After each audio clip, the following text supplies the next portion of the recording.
नमस्कार मित्रांनो, आपण आज काल झालेला पेपर मराठीचा पेपर 2 ची आन्सर की संभाव्य आन्सर की पाहणार आहोत। तसा पेपर सोपा होता मराठीचा। चला सुरुवात करूया। बघा, योग्य पर्याय वापरून मन पूर्ण करा। देखल्या देवा दंडवत, याचं उत्तर आहे 2 नंबरचं दंडवत। आता बघा, आरती प्रभू या नावाने काव्यलेखन करणारे साहित्यिक कोण? तर बघा, याचं उत्तर आहे चिरंजीव त्र्यंबक खानोलकर, हे त्यांचं उत्तर आहे। ओके, पुढचा क्वेश्चन बघा, पुढीलपैकी कोणते पुस्तक पु ल देशपांडे यांनी लिहिलेले नाही? इथे लिहिलेलं नाही विचारलंय, तर याचं उत्तर आहे 1 नंबरचं अमृतवेल। अमृतवेल ही कादंबरी वि स खांडेकर यांनी लिहिलेली आहे। ओके, नेक्स्ट क्वेश्चन बघा, आकांक्षा घरी गेली वाक्याचा प्रकार कोणता? आता बघा, याचा उत्तर आहे 4 नंबरचं स्वार्थी। नेक्स्ट, कुणी झाडाच्या फांद्यावर चढले या वाक्यातील विभक्ती ओळखा? तर याचं उत्तर आहे षष्ठी आणि एकवचन 4। ओके, नेक्स्ट क्वेश्चन पहा, इक प्रत्यय लावता न येणारा शब्द कोणता? तर याचं उत्तर आहे 4 नंबरचं आनंद। आनंदला आपण इक लावू शकत नाही, जसं सामाजिक असा होतो, वाचाचा वाचिक होतो, धर्माचा धार्मिक होतो, तसा आनंदचा होत नाही। त्यामुळे याचं उत्तर आहे 4 नंबरचं आनंद। पुढीलपैकी मागणी पत्राचा विषय कोणता असेल? बघा, मागणी पत्राचा विषय म्हणजे मागणी आपण करतो त्याचा, तर याचं उत्तर आहे 4 नंबरचं विद्यार्थी भांडारासाठी स्टेशनरी घेणे, हा विषय असू शकतो। ओके, तर बघा, अ आ इ ई उ ऊ हे कोणत्या प्रकारचे स्वर आहेत? तर हे सजातीय प्रकारचे स्वर आहेत। 1 नंबरचं उत्तर आहे।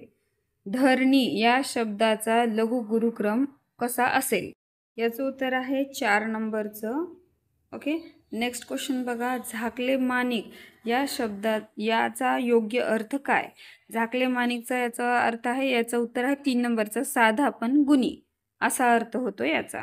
ओके, चला नेक्स्ट क्वेश्चन पाहूया, पुढीलपैकी शुद्ध शब्द ओळखा? तर याचं उत्तर आहे 2 नंबरचं वायुपुत्र।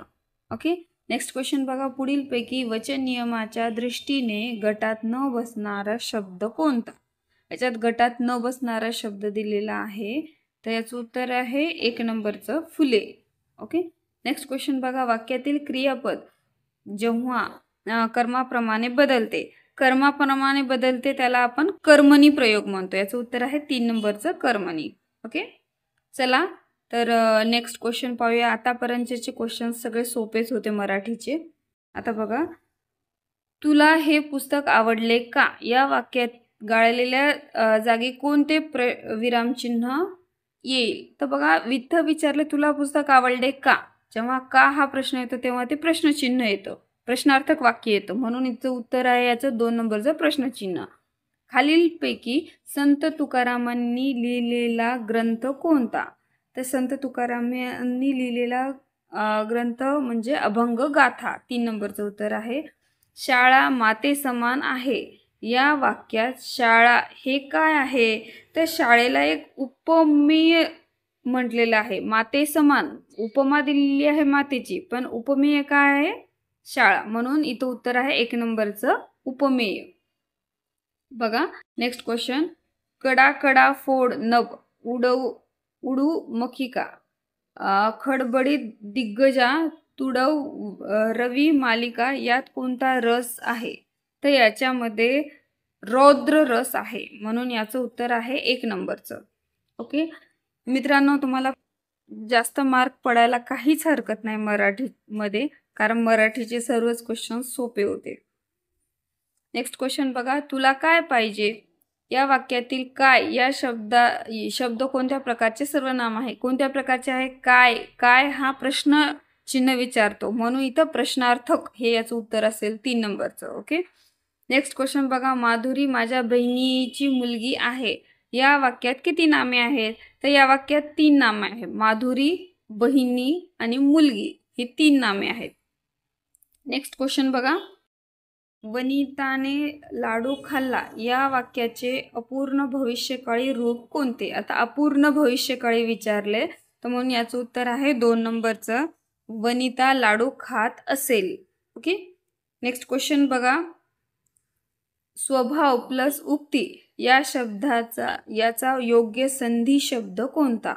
याचा संधी शब्द येतो 3 नंबरचा स्वभावोक्ती असा याचा संधी शब्द येतो. ओके. चला तर नेक्स्ट क्वेश्चन पाहूया. हरिहर हे कोणत्या समास प्रकारचे उदाहरण आहे? तर याचं उत्तर आहे 1 नंबरचं इतरेतर द्वंद्व समासाचं उदाहरण आहे. नेक्स्ट क्वेश्चन बघा.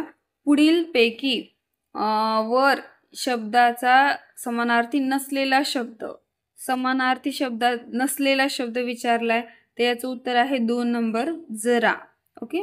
जरा म्हणजे म्हातारा होतो असं उत्तर त्याचं. ओके. तर म्हणून म्हातारा हा वरचा समानार्थी शब्द नाही. पुढीलपैकी विरुद्धार्थाची योग्य जोडी आहे 4 नंबरचं उत्तर आहे याचं उत्कर्ष अपकर्ष. ओके. आता इथं पॅराग्राफ दिलेला आहे मित्रांनो. तुम्हाला पॅराग्राफ वाचून उत्तर लिहायचे तर मी याची उत्तरं तुम्हाला सांगते. उत्तरं तर तुम्ही लिहिलीच असतील. दुःखाविषयी सांगताना पुढीलपैकी कोणते उदाहरण उतार्यात आलेले नाही? तर आलेलं नाही विचारले म्हणून याचं उत्तर आहे 3 नंबरचं रडणारी व्यक्ती. दुःख कशासाठी येतात? तर दुःख कसोटी पाहण्यासाठी येतात. याचं उत्तर आहे 1 नंबरचं कसोटी पाहण्यासाठी. उतार्यातून लेखकाचा कसा दृष्टिकोन प्रतीत होतो? आता इथं लेखकाचा कसा दृष्टिकोन प्रतीत होतो तर याचं उत्तर आहे 1 नंबरचं सकारात्मक दृष्टिकोन प्रतीत होतो. आता पुढं बघा मित्रांनो, आपल्याला कविता दिलेली आहे. कवितेचे उत्तरं लिहायची आहेत. ओके. तर बघा मी आन्सर सांगते. कळीसाठी कोण वाट पाहत आहे? तर सूर्याची किरण वाट पाहते. याचं उत्तर आहे 3 नंबरचं.